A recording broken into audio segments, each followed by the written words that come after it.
I advocate for women's gyms or women's only sections, and you know the men's right activists will come in like, well, there should be men's only gym. Shut up.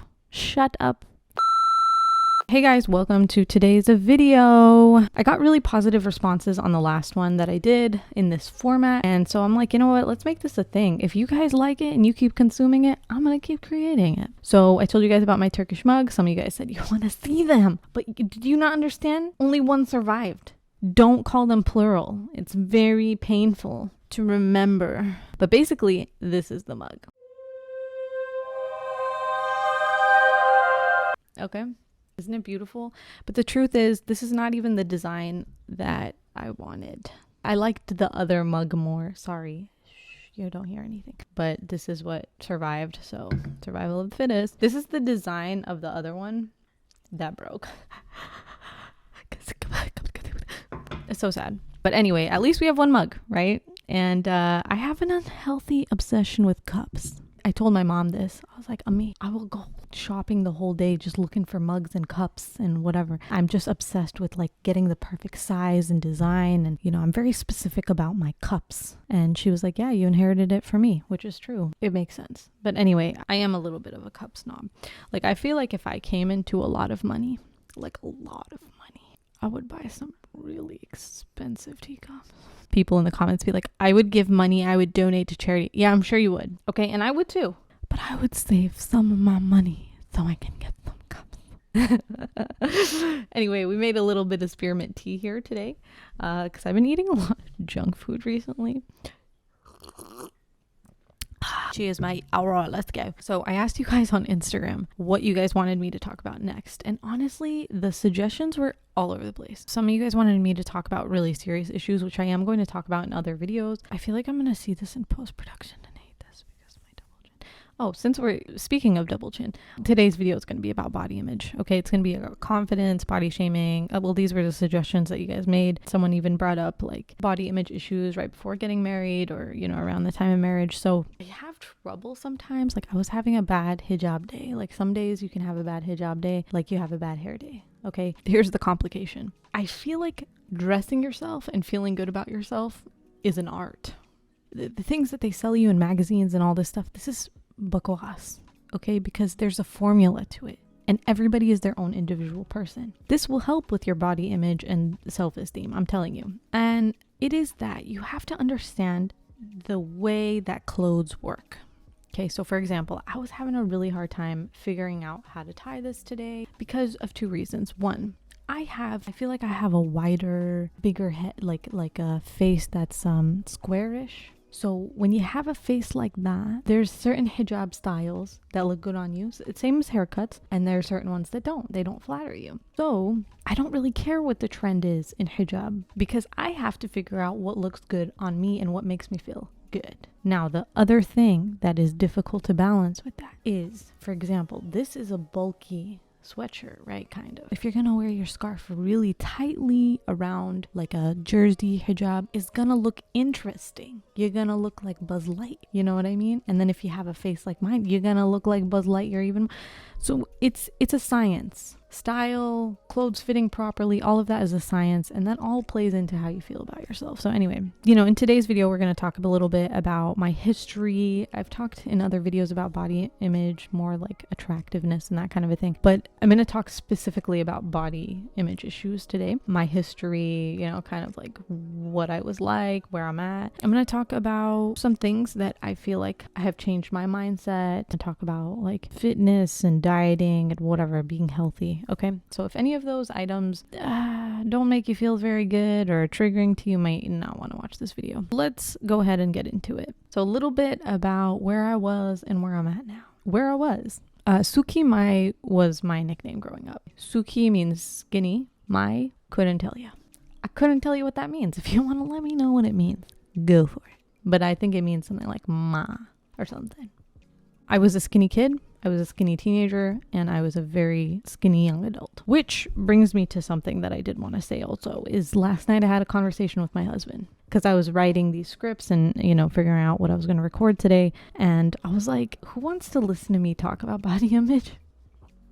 you know, I was like, am I in any place? Like I've never been overweight or gone through what that feels like. So this video must be like, would be really annoying to some people. It's like, am I out of touch, not understanding? Am I not reading the room? There you go. Am I not reading the room? He looked at me and he's like, no, you talking about it shows that everybody goes through it. And I was like, okay, thank God I married you, because you're so great at giving me advice. Alhamdulillah. I honestly don't recall having an unhealthy relationship with my body or food or anything like that until I was in university.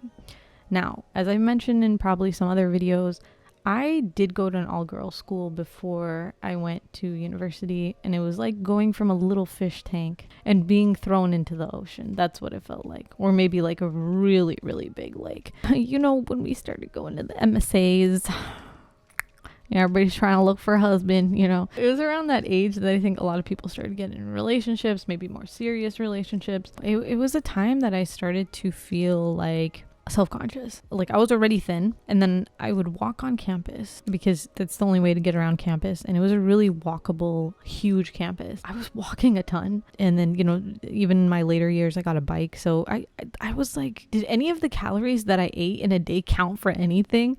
I used to eat pizza for lunch and dinner. You know, sometimes I'd switch it up, make it pizza and pasta. But yeah, I was like super unhealthy. I also partook in some really unhealthy behavior, which I won't get into because I don't want to encourage that. But I will just say my insides were probably disgusting. But subhanAllah, when you're young, I don't know.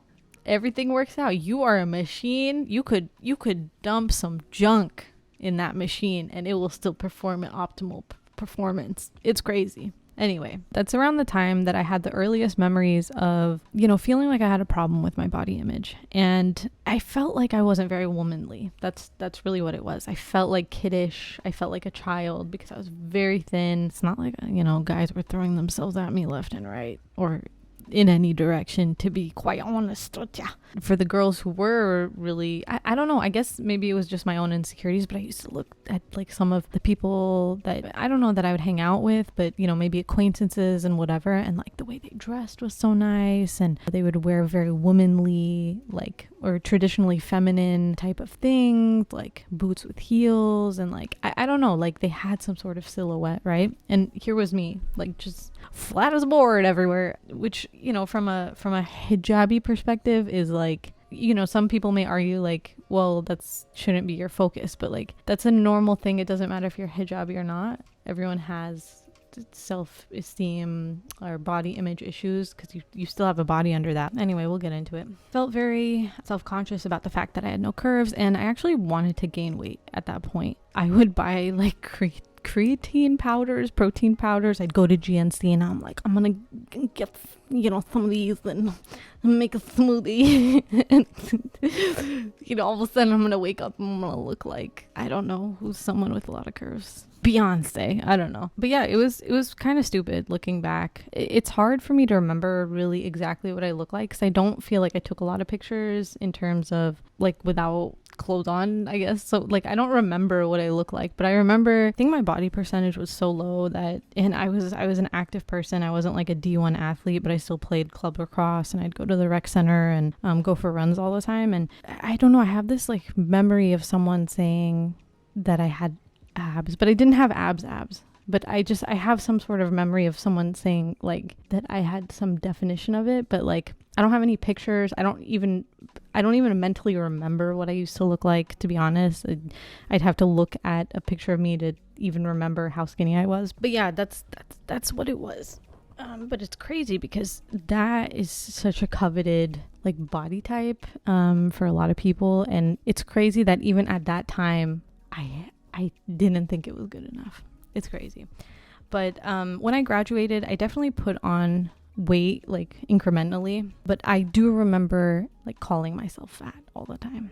And I started working a desk job and like eating out every day for lunch, which is probably what contributed to it. But like at the same time, guys, I was like a size 2. Like I was still so thin, and it's mind-blowing to me that like how bad my mentality was towards myself, or like how I viewed myself. Like I can't even, excuse me, I just spit everywhere. Can't even fathom that I used to think poorly of myself, you know, like that. And it's funny because I think I've gotten to a point, which I'll get to like how I feel now, but I've gotten to a point at this age now where I'm like, Tasneem, you weren't happy with your body like 50.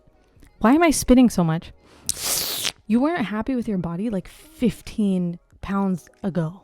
You're never gonna be happy if you just, like, what is your problem? I feel like a lot of people, what they struggle with and what happens, and what I think happened when I graduated and what I think also happened when I came to Texas, is you try to grapple with a lifestyle change. A lifestyle change changes how you look and how you feel. Sometimes you don't recognize how much your lifestyle contributes to your health. And what I mean by that is, I think what people really value in really big cities or really expensive places is that they have things like walkability, or they have a lot of access to nature, or they have a lot of access and there's a culture around it.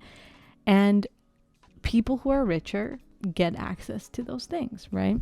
So when you change your lifestyle, you go from enjoying life, walking around, you're young, that's your means of transportation. And then you go from that to a desk job where you're forced to sit down basically for like 8 hours a day. Yeah, that's going to have an impact on your body and health, and subsequently your body image. But yeah, I still think during that time I still had a kiddish problem, and to combat like me feeling like I gained weight, I started following all these like really stupid like Pinteresty type diet or like workout type things, and I don't know, I felt like they never worked. And to be honest, I can never stick to a diet. I can't. I'm just not that person. Okay, I think I did what did I do? I did 12 days of Whole30. Bro, I saw a box of pizza at work. It was over and I wasn't going back. Like Mu'mina the next day, she was doing it with me and she was like, okay, so we had our pizza and now we're going to start. And I was like, no, you can go back. And she went back by herself. I was like, you go for it. I'm done. I'm not doing this anymore. But yeah, I can see how diet culture can be damaging because it convinces you that like it's like a sprint, like, oh, a sprint is going to change you. A sprint is not going to change you. If you sprint consistently over time, yes, you'll notice a change in performance and all sorts of things. But doing a sprint is not enough, you know? And I think why a lot of people fail or why it's so difficult, it goes back to the thing about lifestyle. I'm not saying to not have accountability, but it's not your fault. I don't think it's a coincidence that certain zip codes may have a lot more health issues. Like, you know, or certain areas of the US are more prone to having, you know, things like diabetes or whatever it may be.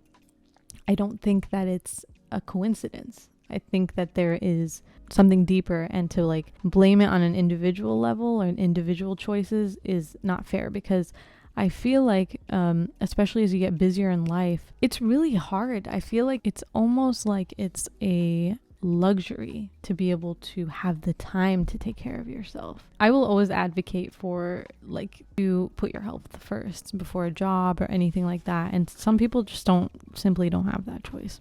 I will say though, with all this calorie counting and all these like weird diets and whatever, it hasn't all been bad. There have been some positive things about it. I think I've learned a lot about food. And what I mean by that is like I've learned a lot about nutrition. I feel like I really didn't have an understanding of how much sugar was in things, like a Starbucks drink. It didn't occur to me that that's how much sugar was in it.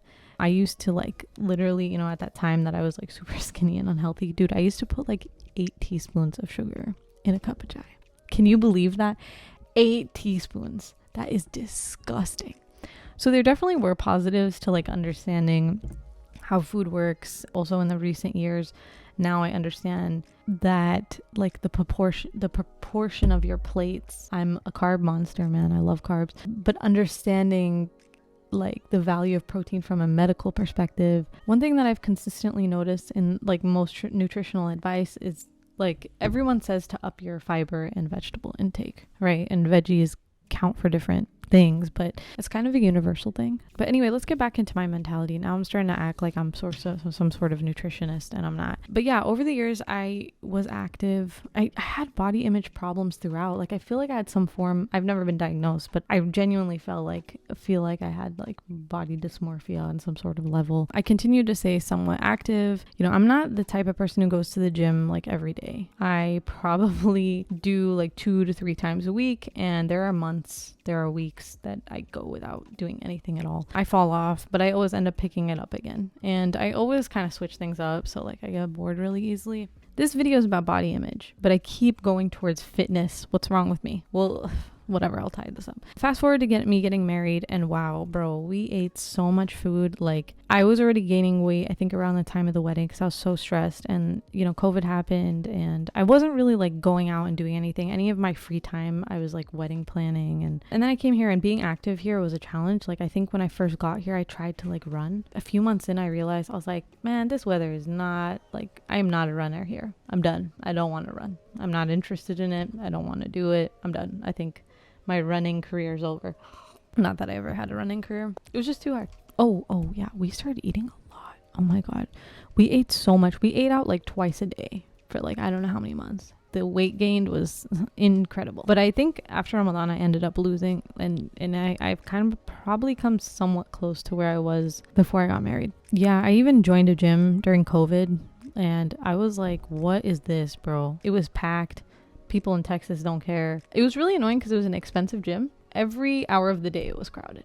And I was like, you know what? I'm not paying this much money for me not to be able to use equipment comfortably. So I quit my gym membership. And so now I'm kind of on a journey just to like figure out what to do, where I am now, how far I've come with body image and all that kind of stuff. So around the time that I got married, I started feeling like really bad about myself. Like I don't think I've ever felt that bad, because it was to a point where my clothes didn't fit, constantly bloated, and I was like, I hate this. Like I feel so ugly. I could see it in my face, all of that. And I never really felt like I used to say negative things to myself in my head about how I looked. Like, you know, I would call myself fat, even though, like I said, I was like a size 2.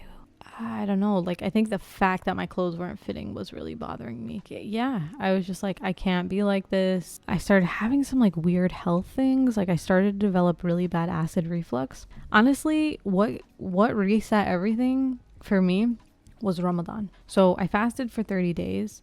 And somehow that corrected a lot of my issues with acid reflux. I don't know what it is about fasting, but now I feel like I've learned that about myself, that fasting helps me reset things. This is not a health blog. I'm having a hard time. I keep talking about fitness and, you know, veering off. But back to the body image thing. I started to feel really bad about myself, and I noticed that there was a correlation between feeling bad about myself and going out. So like wearing nicer clothes because none of them fit me, or they fit me weird, and meeting other people. I don't know. That's when I started to feel self-conscious, because I was like, when I sit down, you can see a little pooch. I think I was unwilling also to accept that I had gained some weight, and that there were, you know, my size was bigger, so I would continue even like buying things that were too small for me. Now I feel like I've come a long way, even though it hasn't been that long in terms of like time. So I wanted to share like what has really helped me not be like that, and what has helped me accept where I'm at, and what has helped me to not like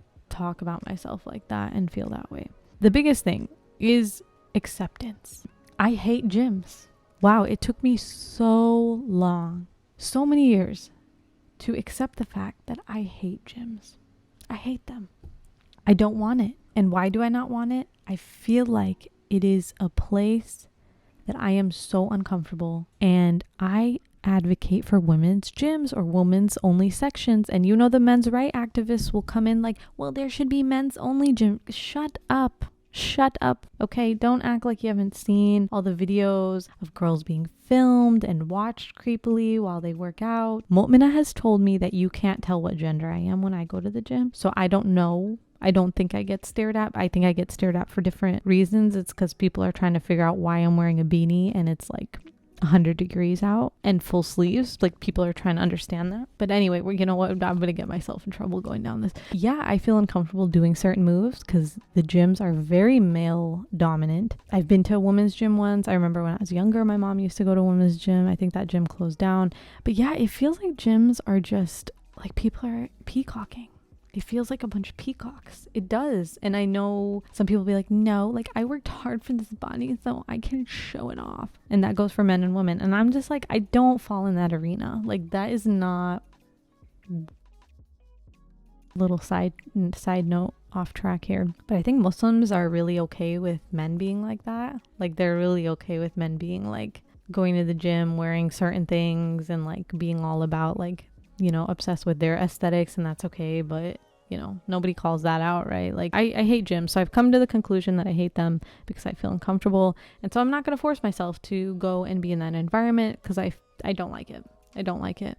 Now, the things that really help me with my body image: accepting that your body changes with age.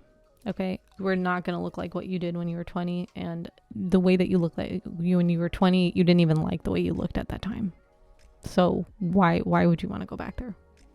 Huh? You never liked your body. So there's clearly a problem with you.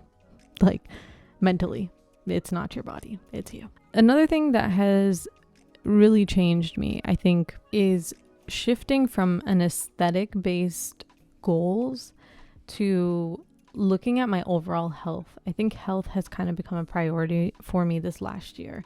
I have been trying to lean in and really listen to my body instead of trying to make it be something that it's not. Like for example, I hate high intensity workouts. I hate them. And I have now discovered that those are not good for my body. They get my hormones out of whack. It's not my kind of a thing. I'll do them occasionally, but it's not like, I don't want abs that bad. I can live without them. It's fine. I care about my health. I care about having my stress in order. I care about longevity. I care about all those things. And I think, you know, over the years, I've also come to this conclusion that athletes train for certain things. People are not like 100% well-rounded at everything. Like someone who is going to train for hiking or who hikes a lot is not going to be able to do what someone who lifts weight does, right? And vice versa. And someone who's a runner is not going to be able to do something, you know, like kayaking, because that's not what they trained for. So I think sometimes we're fed like this idea of like, you should have to look like this. Well, what are you trying to look like? What's your direction here? People train for certain things. And so I think sometimes with weight loss and like body image stuff and trying to look like people, especially with celebrities, you have to understand that they're being trained a specific way to look a specific thing. So I think I've gotten to a point where I'm like, I don't care to look like a specific thing. I just want to be healthy. I just want to be in order. I'm not training for anything. So I don't need to act like I'm some sort of an athlete. I'm not, and that's okay. And with a lot of like fitness influencers and all that kind of stuff, you have to also understand that's their job. That's what they're doing. That's what they're putting their time into because they have time to do that. You know, just understanding a lot of those things help. I also stopped taking advice from random people on the internet. It was very confusing. Like I would watch something and I'm like, oh, this person, I saw this video and they said this is healthy.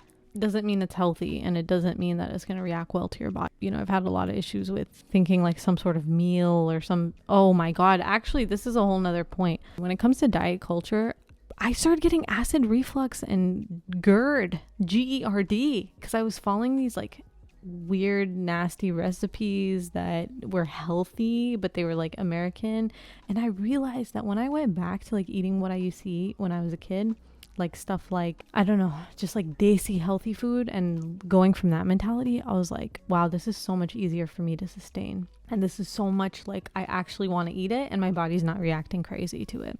Like eating a bunch of boiled eggs and then salmon and whatever, it was just not sitting well with me. And so anyway, yeah, that's another tip. I guess the conclusion of this is, you know, it didn't matter when I was 100 pounds, 110 pounds, 120 pounds. I mean, it doesn't end. I always hated the way that I looked or my body, and I kept feeling a certain way. And I've gotten to a point where I've understood, like, you're never going to be happy. You can put yourself through hell and lose like 15 pounds, but at the end of the day, you're always going to view yourself that way if you don't change what's in here. And so, yeah, that's something that I'm working on. And yeah, when you're getting married, I think there's a lot of pressure on you to look a certain way. You can be self-conscious because you're like, now I have a husband to keep. I don't know. And I would just say that there's so many factors that go into how you feel about yourself. And I really, if I just advocate to anybody, and it's tricky because when I'm saying like you really just got to focus on your health, that's tricky because like people define health in different ways, and people have been questioning some of the tools that have been the, you know, definitions or markers of what health means, like BMI and whatnot. But I think it's really important to just really take time to listen to your body. And I don't know what advice to give, actually. Okay, I'm just gonna end the video because I don't know what to say. That's pretty much it. This video was all over the place. All right, thank you guys so much for watching. TazzyPhe out. Bye. Oh.